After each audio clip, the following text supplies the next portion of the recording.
prisidėsim prie Jurginių šventės vykstančios Palangoje.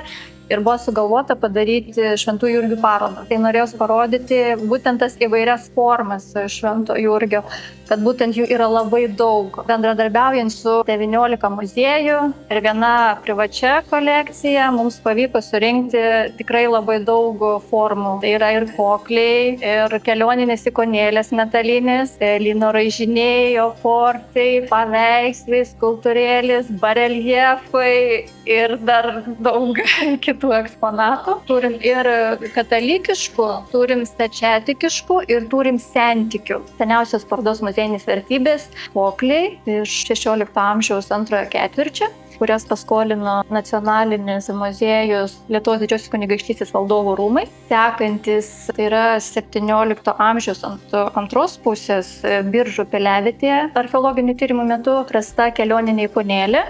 Pats brangiausias kūrinys, kuris eksponuojamas, yra iš 18 amžiaus, iš Kalnelio koplyčios Joniškio rajone.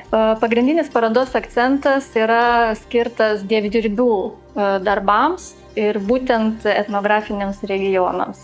19 amžiaus pabaigoje ir 20 amžiaus pradžioje yra daugiausiai kurta dievdirbių darbų. Pagal surinktas muziejinės vertybės daugiausiai Žemaitijoje buvo kurta. Aukštaitijoje atstovauja 20 amžiuje jau Lionginas Šepka.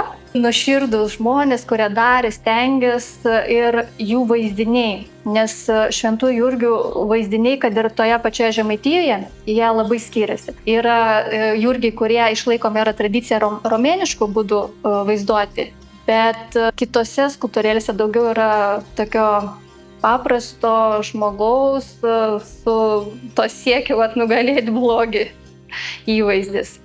Tai labai norėjusi, kad ir šie darbai turėtų išliekamą vertę. Galime susipažinti su senaisiais darbais, pajusti tą būtent istorinį tą pulsą, kuo žmonės gyveno, kuo tikėjo, kaip matė pasaulį. Paroda Atrakink Švento Jurgio paslaptis vyksta Palangos kurorto muziejuje iki birželio 14 dienos.